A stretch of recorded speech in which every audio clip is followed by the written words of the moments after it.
राम राम. अधिकस्य अधिकम फलम. तर सगळ्यात आधी आपल्याला वाण देण्यासाठी कुठल्याही धातूची आपल्याला एखादं ताट किंवा तामण जे असणार ते घ्यावे. तर आपल्याला चुकूनसुद्धा प्लास्टिक किंवा इतर जे असतात ते आपल्याला पात्र घ्यायचं नाही आहे. आपल्याला तांब्यासह, पितळाचं किंवा चांदीचं किंवा स्टीलचं ह्या 4 धातूंपैकी कुठलंही तुम्ही घेतलं तरी चालेल. पात्राला आपण थोडंसं हळदी आणि कुंकू लावू.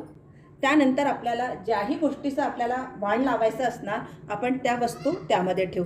तर तुमचं जर पहिलं वर्ष असणार जावयाला वाण देण्याचं तर तुम्हाला अनारशाचंच वाण द्यायचं. बाकी इतर वर्षी दुसऱ्या वस्तूंचं वाण दिलेलं चालेल. तर इथे मी आपल्याला बताशाचं वाण कसं लावायचं ते दाखवत आहे. तर आपल्याला 30 आणि 3 असे 33 बतासे यामध्ये ठेवायचे आहे.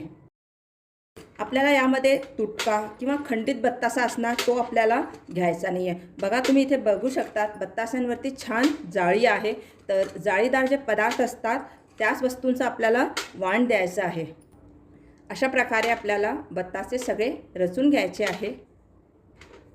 तर वाण कधीसुद्धा आपल्याला उघडं नाही द्यायचं. वाण नेहमी आपल्याला अशा प्रकारे एखाद्या जरीच्या कापडाने ब्लाऊज पीस किंवा साधं ब्लाऊज पीस असलं त्याने सुद्धा ते तुम्ही अशा प्रकारे झाकलं तरी चालेल.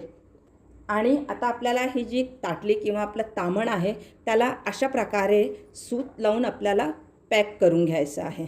तर अशा प्रकारे याच्यावर मी सूत गुंडाळून घेतले आहे.